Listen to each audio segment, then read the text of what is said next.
得不到你的爱情，山洞夜里没有光明，你不给我一颗决心，人黑夜里都找不到。 A partir de este momento, te entregamos una clave para ingresar a China, para descifrar y descubrir la realidad y potencia de un país increíble. Clave China, mucho más que un programa radial, un viaje a un país, casi continente.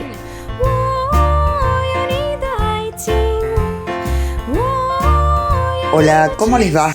Seguro que la mayoría de quienes nos están escuchando estarán atentos a la inauguración del Mundial que se realiza en Qatar y que se inaugura justamente hoy, 20 de noviembre.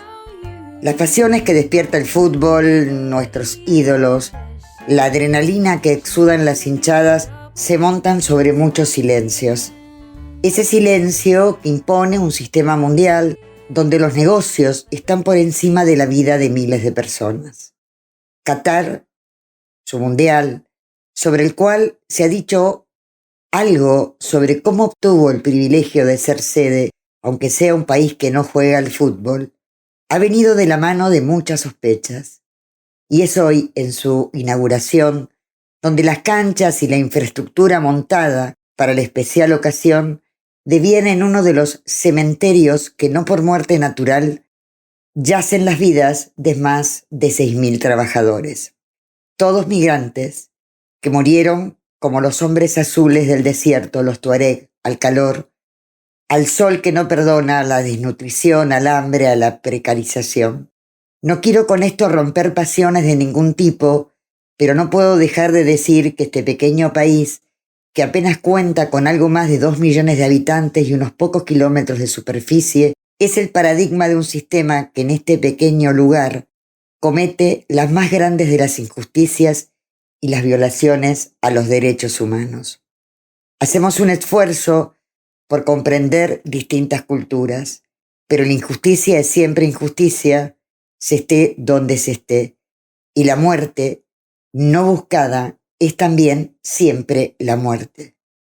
Qatar se abrirá al mundo con un mundial que contiene todos esos caminos a los que nos lleva un mundo que parece no ponerle fin, y donde el deporte, más que un encuentro amistoso, se ha convertido en un negocio millonario, vaya novedad, cuyos billetes están manchados de sangre.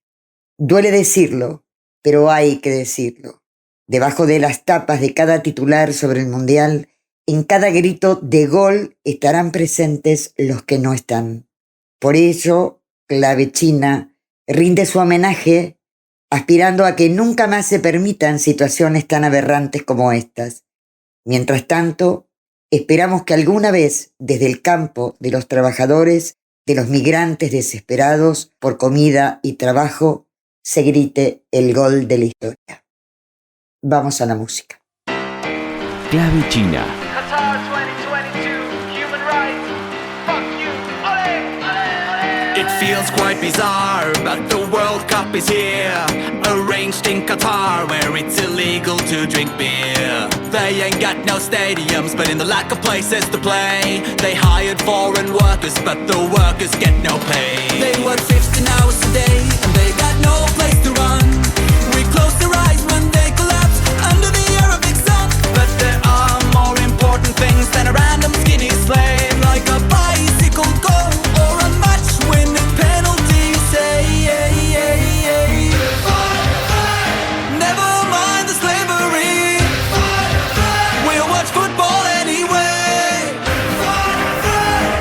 Everyone is welcome in Qatar, except if you're gay. Never mind the slavery. We'll watch football anyway. Everyone is welcome in Qatar, except if you're gay.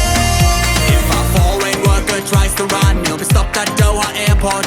Cause when he signed his contract, they took his phone and passport. When the thermostat shows 40, it's important to remember that FIFA has a plan. They move the World Cup to December. They work 15 hours a day, and they got no place to run.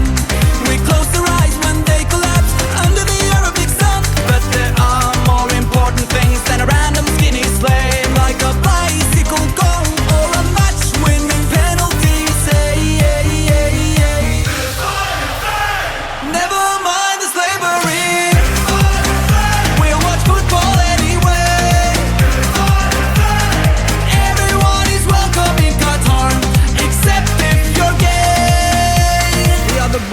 of the football world. FIFA does what FIFA likes. We gave the cup to a nasty place, cause we got paid by Qatari sheikhs. Friends with sheikhs and oligarchs, Infantino saves the day. I got no time for human rights, wanna watch my country play. Wanna watch my country play. Wanna watch my country play. Never mind the slavery. We'll watch football anyway. Everyone is welcome in Qatar, except if you're gay.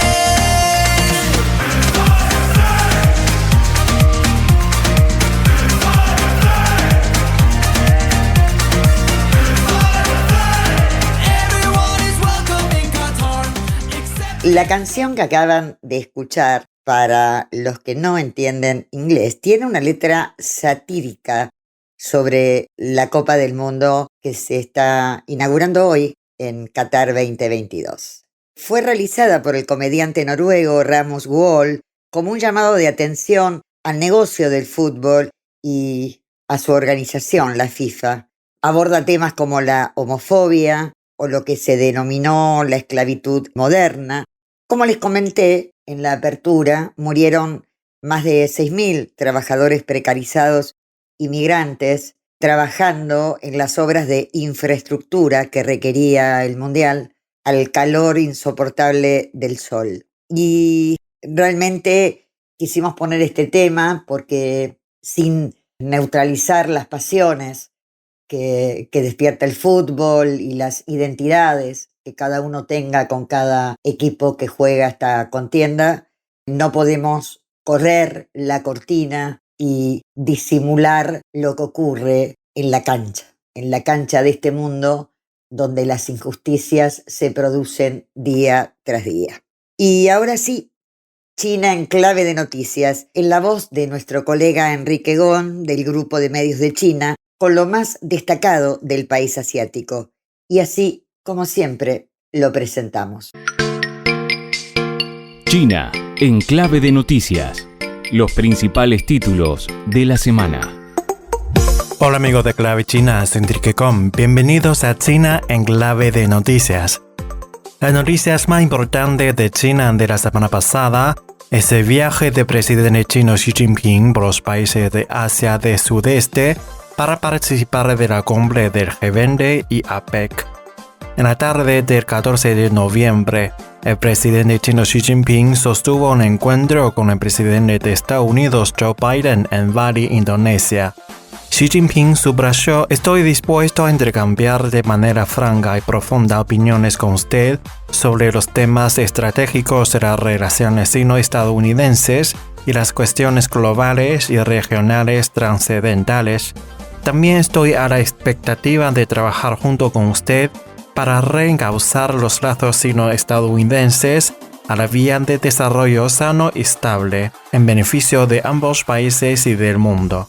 Biden señaló: compartimos la responsabilidad, en mi opinión, de demostrar que China y Estados Unidos pueden gestionar sus diferencias, evitar que la competencia se convierta en algo cercano a conflicto y encontrar vías para trabajar juntos en asuntos globales urgentes que requieren nuestra cooperación mutua. Así pues, presidente Xi, espero que continúe el diálogo abierto y honesto que siempre hemos mantenido, y le agradezco la oportunidad. El 15 de noviembre se celebró la 17ª cumbre del G20 en la misma ciudad indonesia. El presidente chino asistió a la cumbre y pronunció una importante intervención titulada «Trabajar juntos por responder a los desafíos de nuestro tiempo y construir un futuro mejor». En su intervención, el presidente chino señaló que vivimos en un momento marcado por los enormes cambios sin precedentes en una centuria, los que tienen consecuencias en el mundo, en nuestro tiempo, en la historia. Xi también propuso promover un desarrollo global más inclusivo, más beneficioso para todos y más resiliente. En el marco del G20, el presidente chino se reunió respectivamente con 11 líderes del mundo, incluido el presidente argentino Alberto Fernández, el primer ministro español Pedro Sánchez, el presidente de Francia Emmanuel Macron, el primer ministro de Australia, entre otros. El presidente chino llegó a Bangkok, la capital de Tailandia, en un vuelo especial en la tarde del 17 de noviembre de una visita oficial de Tailandia y asistió entre el 17 y el 19 de noviembre a la 29ª reunión de líderes económicos de APEC. En la tarde del mismo día, Xi emitió en la cumbre de CEO de APEC un discurso por escrito, titulado Persistir en las aspiraciones originales y promover juntos el desarrollo para iniciar nuevos capítulos de la cooperación de Asia-Pacífico. El presidente chino resaltó que China impulsará invariablemente la construcción de la comunidad de futuro compartido de Asia-Pacífico para aportar mayores contribuciones a la estabilidad y la prosperidad de la región. En Bangkok, Xi también se reunió respectivamente con el premier japonés Fumio Kishida, el primer ministro de Singapur Lee Hsien Loong, el presidente filipino Ferdinand Marcos Jr., entre otros líderes de la región. Amigos, están escuchando China en clave de noticias. Vamos a ver más temas interesantes de la semana. La región autónoma de Tíbet, en el sudoeste de China, ha establecido su primer equipo de rescate aéreo para respuesta de emergencia. El equipo de 20 miembros, coestablecido por la Administración de Gestión de Emergencia en la ciudad de Ningxi y la Brigada de Bomberos Forestales de la ciudad, será principalmente responsable de trabajo de rescate y socorro en caso de desastres naturales y accidentes en Ningxi, según la brigada. Con el objetivo de lograr una contención de virus COVID-19 más científica, específica y precisa, China implementó 20 medidas la semana pasada para mejorar el control de la pandemia. Las medidas incluyen la cancelación de la política de disyuntores, es decir, la política de suspensión de las operaciones de las aerolíneas durante 2 semanas cuando 5 o más pasajeros daban positivo por COVID-19 al aterrizar en China, o 4 semanas si 10 o más pasajeros daban positivo. También reducen las cuarentenas de COVID-19 para los viajeros entrantes y los contactos cercanos de 10 a 8 días, y se les pedirá a los viajeros entrantes que proporcionen un resultado negativo en lugar de 2 de las pruebas de PCR realizadas no más de 48 horas antes del embarque. Así son las noticias más interesantes e importantes de China durante la semana pasada. Soy Enrique Con, hasta la próxima en China en clave de noticias. Clave China.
不怕那风吹和雨打，什么都不怕，就怕不知道花儿落在谁家。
就怕不知道花儿落在谁家。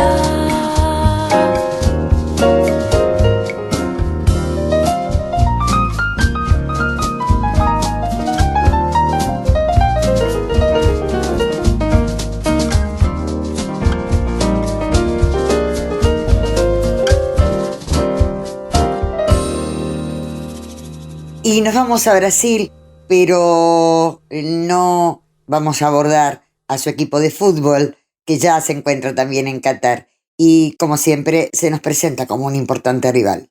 Lo analizamos el otro día, sí, vamos a hablar de Brasil y este difícil escenario que tiene que enfrentar. Y la transición no está tranquila. Continúan los sectores de la derecha bolsonarista y adherentes no aceptando los resultados de las elecciones. Como en las viejas épocas, salieron a golpear cuarteles y aún lo siguen haciendo. Hablamos vía Zoom con Darío Pignotti, analista político, periodista de varios medios, quien nos habló desde Brasilia. Comparto con ustedes la visión y el análisis de la situación que compartimos con él en esta charla telefónica. Hola Darío, un gusto hablar con vos. Te estábamos esperando aquí en Clave China para que nos hables de lo que nos impactó el 30 de octubre y nos tuvo en vilo, que fueron los resultados de las elecciones en Brasil. Pero no vamos a hablar de lo que ya hemos abordado a lo largo de toda la semana y del triunfo de Lula, aunque ajustado.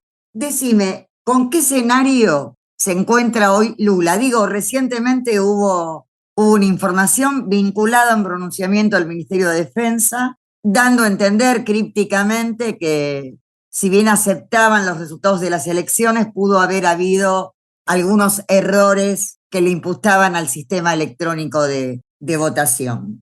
Esto, aparte de no ser un mero detalle, digo porque se da en un contexto donde hoy, por ejemplo, el presidente de Perú, Castillo, va a ser sometido a un juicio político, donde tenemos una situación en Bolivia con los sectores de derecha en Santa Cruz agobiando al gobierno de Arce y a la población boliviana. Digamos, ¿cuál es el escenario hoy de Brasil respecto a esta fuerza que se manifestó y que se expresó en casi un 50% de la población de Brasil? Las noticias, Lidia, son aún un poco más graves de lo que vos mencionabas al principio, y ya de suyo no eran sencillas, porque aquel comunicado del Ministerio de Defensa, que es un órgano político dependiente del presidente en salida por estas horas, casi prófugo Jair Bolsonaro, en los últimos 10 días tuvo 3 horas de compromisos públicos. Bolsonaro está atrincherado en el Palacio de Cristal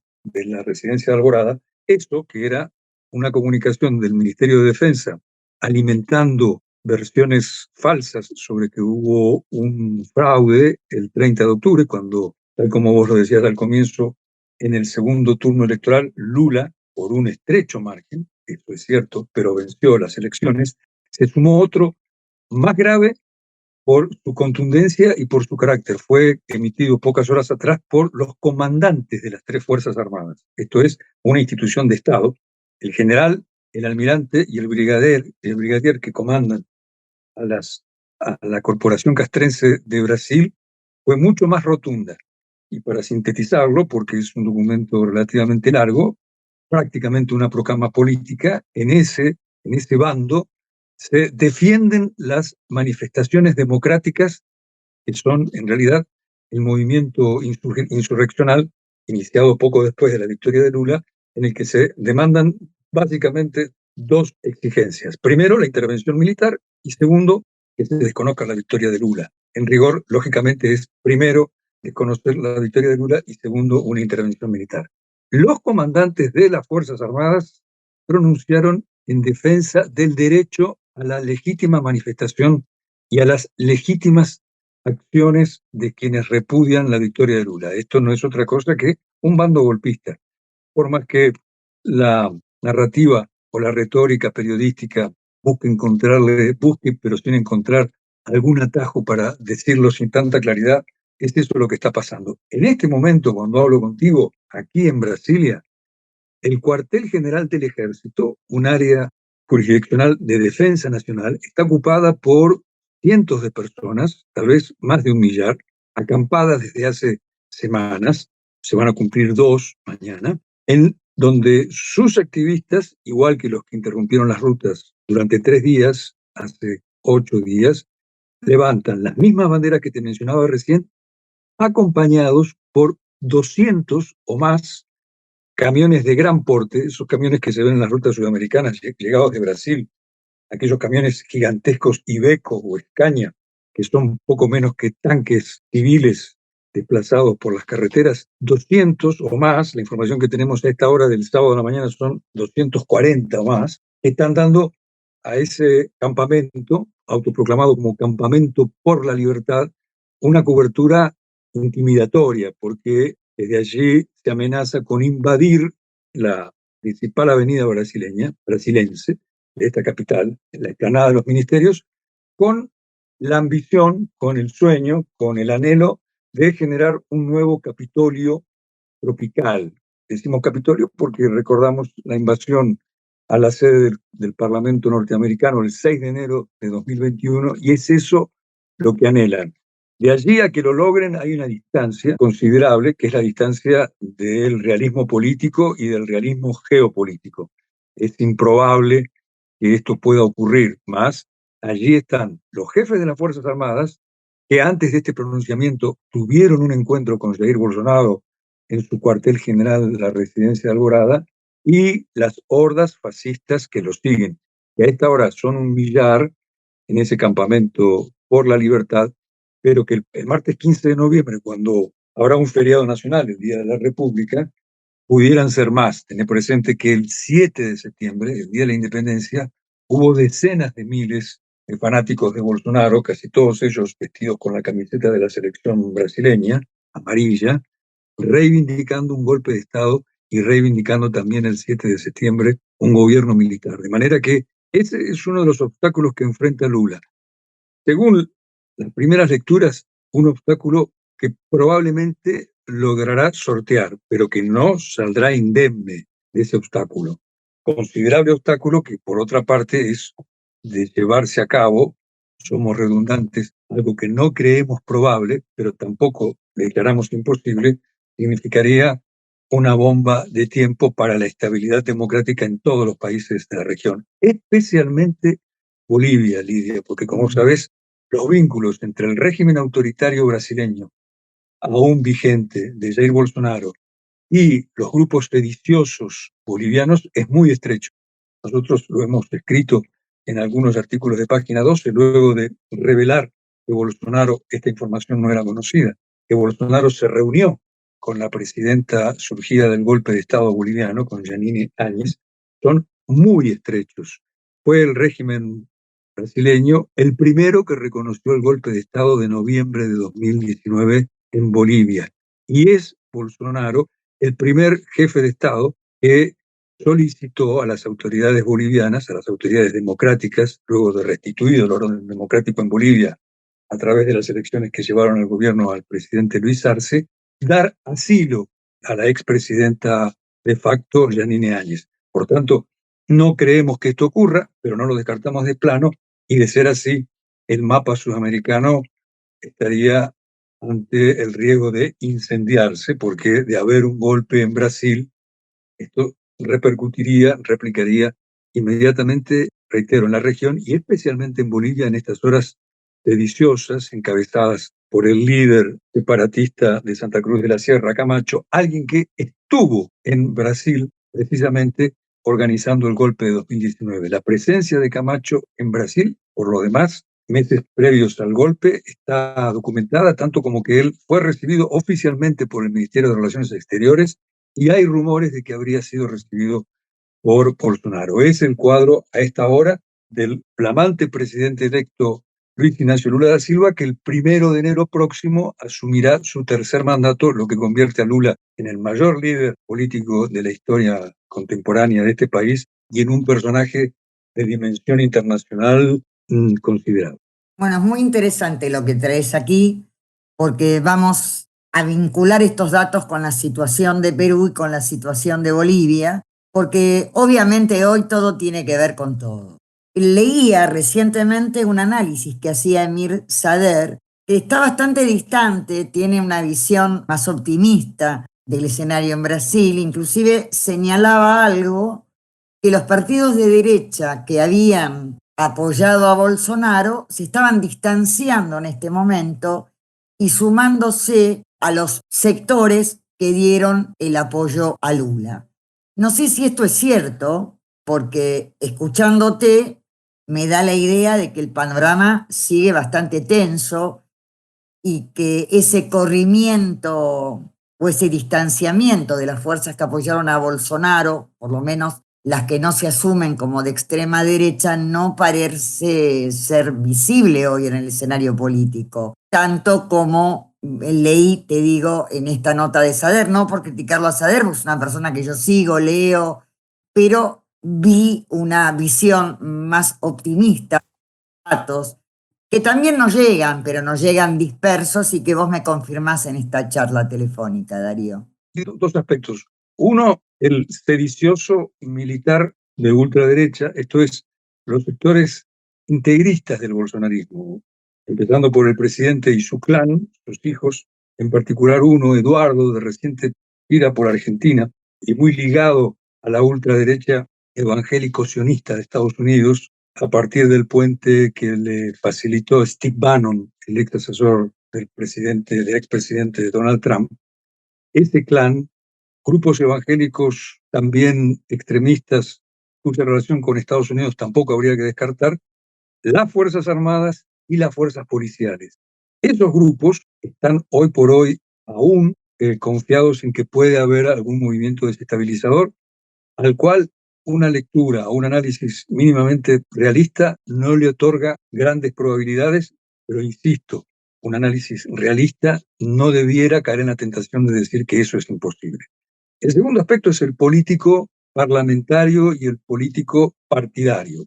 El bolsonarismo obtuvo 49,1% de votos el 30 de octubre.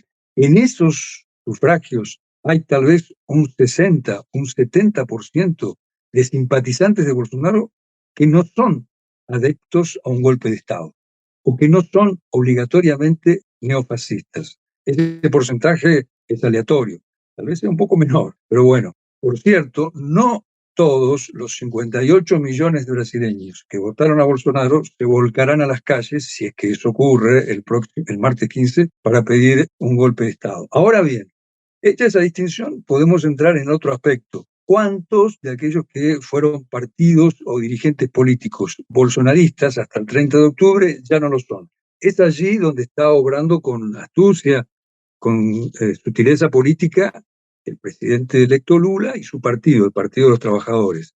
Hasta el momento ha tenido una apreciable fortuna, un apreciable consenso en estos grupos, básicamente dos. Uno es el Partido Progresista, que de tal tiene nada, es uno de los partidos que apoyó a Bolsonaro hasta el 30 de octubre a las 20 horas, es un partido que arraiga la tradición de la derecha socia de la dictadura militar brasileña, y otras agrupaciones que también fueron socias de Bolsonaro y comienzan a distanciarse.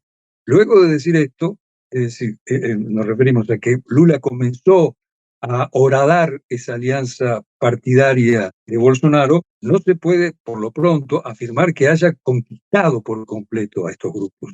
Ese es otro trámite que a esta hora hace parte del capítulo sobre la reforma del presupuesto para 2023. Para Lula es vital que a partir del 1 de enero, cuando él asuma, haya recursos para dar respuestas a las principales promesas hechas por él durante la campaña. La número 1 es mantener el monto de la Bolsa Familia, el programa de subsidio social creado por él en los gobiernos del periodo 2003-2010 y que explican en parte la confianza del pueblo en el retorno al presidente en el cual ellos encuentran un candidato pero también un líder.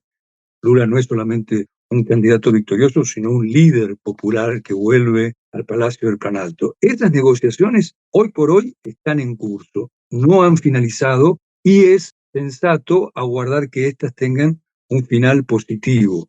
De todas maneras, estamos hablando de aliados de Bolsonaro que hacen de la intriga política una profesión.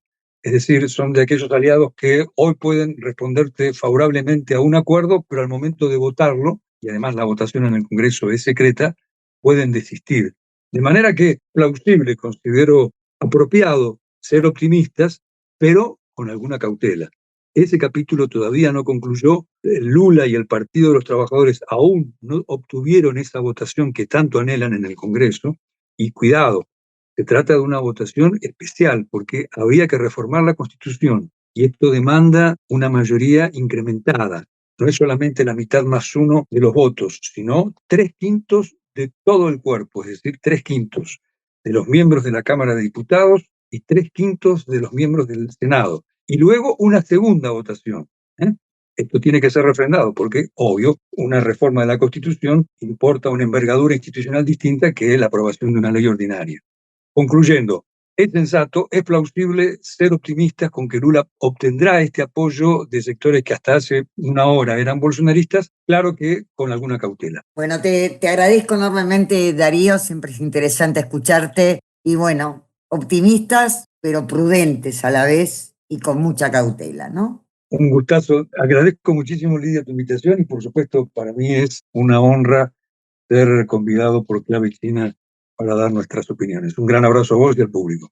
Un beso a vos, Darío, gracias. Y antes de continuar, vamos a nuestra pauta comercial, así como lo pide nuestro operador. Clave China, una llave para abrir y descubrir el fascinante mundo que nos ofrece China en todas sus dimensiones. 被心中的期待叫醒的那早晨，感觉好像拆开礼物是那么兴奋，每一天都对你了解更多一些。这城市到处是璀璨耀眼的灯，而最闪耀的是你眼里的星辰。温柔贴近，把你融化在我怀抱里。半梦半醒之间，仿佛你来到我身边，思绪 all night， 放上 all night， 直到天空慢慢亮起来。Just like the Christmas day， 心跳也迫不及待。Just like the Christmas day， 像心悸的小孩，背着相遇，对你好难挨，心情肆意澎湃。You're just like Christmas day。在白色的季节，呼吸变得好冷，在我的大衣里只留下你的体温，只留下温暖的记忆把我们包围，只留下温暖包围。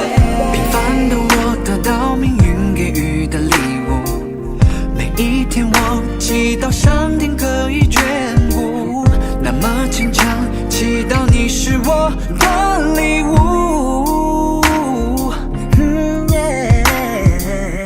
就在一夜之间，窗外已被白雪覆盖，思绪 all night， 幻想 all night， 想念无想的堆积起来。Just like the Christmas day， 心跳已迫不及待。Just like the Christmas day， 像心悸的小孩，背着想你，对你好难挨，心情肆意澎湃。You're just like Christmas day， Just like the Christmas day， 心跳已迫不及待。Just like the Christmas day， 像心悸的小孩，背着想你，对你好难挨，心情肆意澎湃。You're just like Christmas day， You're just like Christmas day。 Y ahora van a disfrutar de una edición especial.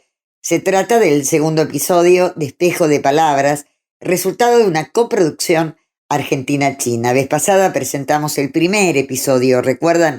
Esto nos lo envía Radio Internacional China de habla hispana, una muestra más de la integración cultural. Lo compartimos. Espejo de Palabras,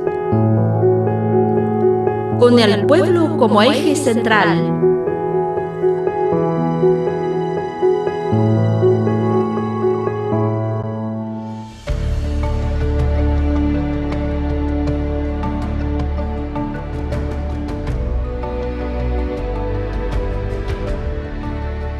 Este dispositivo maravilloso, con figuras de dragones, se llama Hunyi, esfera armilar en español. Se usaba en China para la observación astronómica, junto con Hunxiang, globo celestial. Constituía el antiguo instrumento Huntianyi, que en la antigüedad funcionaba como un par de ojos para observar el cielo estrellado. Si quieres conocer el cielo, puedes recurrir al Quanji y al Yuheng para observar el sol, la luna y las estrellas. De este modo podrás entender el cielo. Al igual que otras grandes civilizaciones, los chinos desde la antigüedad mantenemos la curiosidad y el asombro por el cielo. Siempre ansiosos por descifrar los secretos del universo, trabajamos incansablemente y llevamos a cabo innumerables prácticas de exploración. Es Roald Amundsen, explorador que realizó el primer viaje del ser humano al Polo Sur. La gran expedición, que a su vez era una carrera entre el noruego y su rival británico, es una historia conocida a nivel mundial. Sin embargo, poca gente sabe que ese viaje estuvo a punto de fracasar por la falta de fondos. Gracias a la generosa ayuda económica recibida desde Argentina y al enorme entusiasmo y curiosidad de la gente por el Polo Sur, se emprendió la exploración humana hacia los rincones desconocidos en el extremo sur del planeta. Partiendo del cielo y de la tierra, aspiramos a conocer más del universo y de nosotros mismos. El ser humano nunca ha dejado de innovar herramientas científicas, motivado por el deseo de construir y desarrollar un sistema cognitivo sobre la naturaleza. Los chinos contemporáneos mantenemos vivo el sueño del espacio que hemos abrazado durante miles de años. En 2003, China hizo realidad su primer vuelo espacial tripulado. En 2011, puso en órbita su primera estación espacial experimental, desarrollado de forma independiente. En 2013, China efectuó con éxito su primer alunizaje suave con una sonda no tripulada. En 2021, los primeros taikonautas chinos se alojaron en la Estación Espacial China. Y en 2022, el gigante asiático envió con éxito el módulo del laboratorio Wentian, así que la construcción de la Estación Espacial de China está progresando de manera ordenada. Gao Zhaohui, experto chino en el sistema de vehículos de lanzamiento. Las tecnologías modernas nos brindan nuevas vías para estudiar esas incógnitas. ¿Cómo se formó el universo? ¿Cómo será su futuro? Estas son cuestiones concernientes a nuestro propio destino. Personalmente, creo que en el futuro estos problemas científicos se convertirán en proyectos que implementaremos o los transformaremos en proyectos reales y concretos, así como en una guía para las actividades de sondeo y exploración. Si los secretos del universo son un llamado a distancia, los de la Tierra son un saludo cercano. Argentina, país ubicado en el extremo austral del cono sur y separado de la Antártida por una estrecha franja de agua, juega un papel fundamental en la historia de la exploración científica de la Antártida. En 1904, Argentina estableció la primera base antártica en el continente helado. En 1951, realizó la primera expedición científica organizada a la Antártida. En 1962, la primera expedición argentina al Polo Sur llegó a su destino y actualmente administra 13 bases en la Antártida, siendo el país con mayor número de estaciones de investigación científica en esta región. Lucas Ruperto, investigador del Instituto Antártico Argentino del Consejo Nacional de Investigaciones Científicas y Técnicas. Bueno, actualmente tenemos puesto el foco en varias líneas. Una de ellas es la biodegradación de plásticos por microorganismos antárticos. Abrimos una línea que se dedica a buscar e identificar microorganismos que sean capaces de degradar, de comer el plástico para transformarlos en compuestos menos contaminantes y así de alguna manera resolver ese problema en Antártida. En el mundo contemporáneo, la exploración de la ciencia, aunque sigue siendo iniciada por las instituciones estatales, los organismos independientes y los individuos, ya no se limita a lograr mayor eficiencia productiva y procurar beneficios económicos. Enfrentar el futuro juntos en nombre de la humanidad, explorar la naturaleza y perseguir la verdad juntos es hacia donde debe dirigirse la ciencia en el futuro. En mayo de 2018, el presidente chino Xi Jinping indicó en la apertura de la 19ª Asamblea General de Académicos de la Academia de Ciencias y la 14ª Asamblea General de Académicos de la Academia de Ingeniería de China. Debemos participar profundamente en la gobernanza mundial de la ciencia y la tecnología, aportar la sabiduría china y esforzarnos por promover la construcción de la comunidad de futuro compartido de la humanidad. La innovación independiente es la innovación en un entorno abierto. No debe realizarse a puerta cerrada, sino que debe reunir la energía de todo el mundo y tomar prestada la fuerza de todas las partes. La exploración científica y tecnológica de la humanidad necesita que los colegas de la comunidad científica trabajen hombro con hombro y afronten juntos el futuro. La ciencia no es un placer egoísta de individuos, organizaciones o naciones, sino un tesoro que pertenece a toda la humanidad y una antorcha para iluminar el mundo. En virtud de este principio, Argentina ha estado abierta y ha cooperado en actividades de ciencia y tecnología, incluyendo la investigación antártica. En mayo del 2022, los gobiernos de Argentina y China lanzaron en forma conjunta el Centro Chino-Argentino de Estudio de Políticas para la Innovación y la Tecnología, que proporcionará la cooperación en múltiples áreas: biotecnología, nanotecnología, ciencias espaciales, investigación oceánica y transición energética, entre otras. La ciencia y la tecnología responden a las preguntas de los sabios ancestrales. Chang'e, Yutu, Tiangong y Wukong, estas figuras de la antigua mitología china, se apoyan en el poder de la ciencia y la tecnología para encarnarse en proyectos espaciales, iluminando el cielo, y se han convertido en una auténtica epopeya. En el futuro, habrá más estrellas que brillen en el vasto cielo de la ciencia. La ciencia y la tecnología se desarrollan en el camino abierto por los exploradores. En la capa de hielo del extremo sur, siguiendo los pasos de Roald Amundsen, Robert Scott, Jorge Leal, Guo Kun y otros pioneros, miles de científicos exploran esta misteriosa región. Estamos en un mundo que seguramente podemos conocer.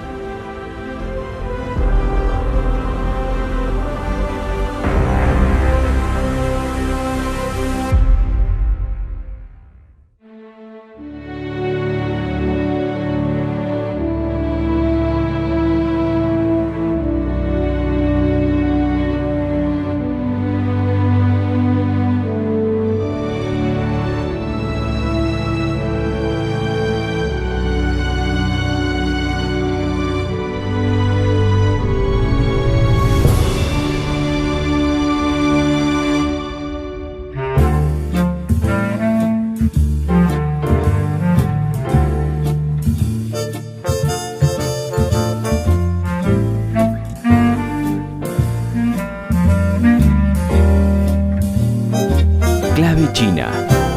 我得不到你的爱情，像冬夜里没有光明。你不给我一颗痴心，像黑夜里头找不到那踪影。我得不到你的爱情，像春花没儿雨滴。你不给我一颗痴心，像梦里春花留下一点踪影。我有你的爱情，我有你的痴心，你不给我温馨，热情去找寻。我得不到你的爱情，像冬夜里没有光明。你不给我一颗痴心，像黑夜里头找不到那踪影。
像冬夜里没有光明，你不给我一颗痴心，像黑夜里头找不到那踪影。我得不到你的爱情，像黑夜里头找不到那踪影。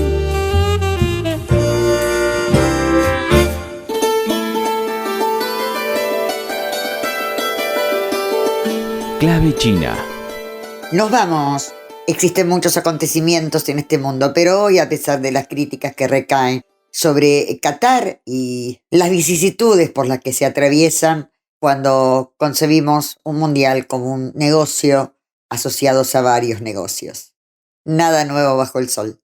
Sepamos qué es, por lo menos, Qatar. Qatar es un emirato de más de 11.000 kilómetros cuadrados, localizado en una península dentro de la península arábiga. Su capital es la ciudad de Doha, la cual cuenta con una población de más de 2.300.000 habitantes.